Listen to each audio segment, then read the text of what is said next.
What's up everyone, it's Cody here. This is gonna be episode 2 of the Jeep TJ 1-ton build. We're just picking up exactly where we left off. Today, we are gonna be building the heart of the entire 1-ton swap, and that is this Rubicon Express Belly Pan, because that's where our 4 lower links are coming from.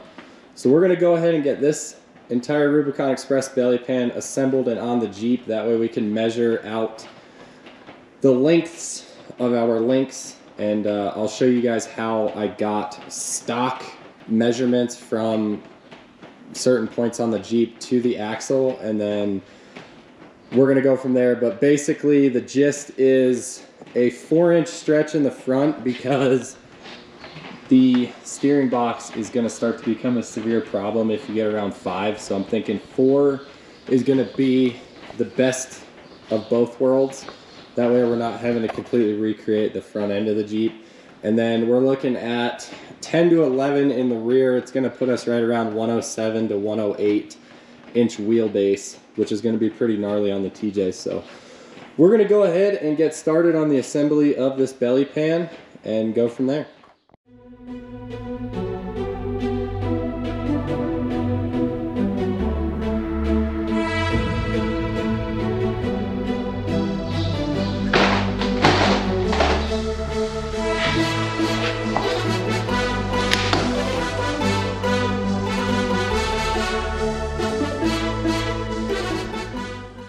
Alright guys, so as you saw, I drilled the 1-inch pilot holes. Those are for these gold bolts here. And that is because this gets bolted through the side of the frame as well. Then you use your 3 existing, and you have one side of our belly pan in. As you can see, we've got our link mounts already right here, which makes this kit a huge reason why I bought it.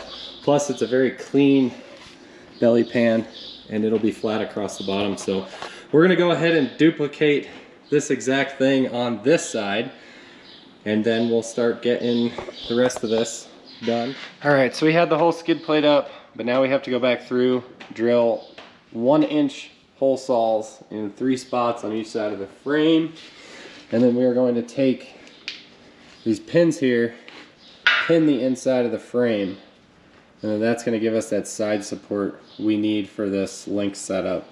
So we're going to get the 1-inch hole saw out, cut the holes, hammer these pins in, and then we'll be able to final assemble this skid plate.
Alright, so we've got the Rubicon Express belly pan on, and one of the reasons I really like this is because it's a little bit shorter down here than the stock one. So it's right at about 3 to 4 inches below the frame, but it's all slick underneath. And then it gives us our 4 link mounting locations. So we have here, here, and then actually in the back, it does give you the upper triangulated 4-link brackets. right on top of the lower, but we're not going to be utilizing them because we're using larger lengths than these allow for. So the way I measured a stock Jeep was off of rear bolt, which is right here. So that's your rear belly pan bolt to the center of the axle. And then in the front, I measured from the front skid plate bolt to the center of the front axle. So the reason we do that is because we want something constant that's going to stay on the frame, and since all the stock mounts are all cut off, we use the skid plate bolts because they're always going to be there. So with that, the rear stock measurement from that belly pan bolt to the center of the axle is right at about 37 3/4, and then from the front bolt here, front skid plate bolt to the front axle, was 42.5 inches. So we know a stock wheelbase is right at about 93.4 inches, plus or minus a little bit, and then we can measure from center of the front skid plate bolt to center of the rear skid plate bolt, get the measurement in between, and it equals out to right at about 94 inches. So very, very close. And what the plan is to stretch 4 inches in the front and 11 inches in the rear. So we just take our 37 3/4 in the rear, add 11 inches, and then our 42.5 for the front, and add 4 inches, and that will give us our length measurements. As far as links go, we're using two different kinds. So this is our lower link, which is going to be a 2-inch by 250 wall dom tube, welded nut certs. And these will fit perfectly into our Rubicon Express Belly Pan. So we're gonna have 2-inch by 250 wall lower links, and then our uppers are going to be 1 3/4 by 250 wall dom. Same exact setup, welded bung.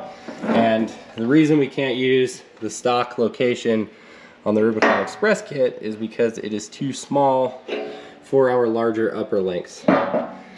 Now, we're doing a triangulated 4 in the rear and then a 3-link with a track bar in the front. So I am actually going to be running, contrary to what a lot of people do, they'll run a driver's side 3rd link to the pumpkin. I'm actually going to be running a passenger side 3rd link up to the axle. The reason I'm doing that is because it gives a little bit more space. So that is it for episode number 2, guys.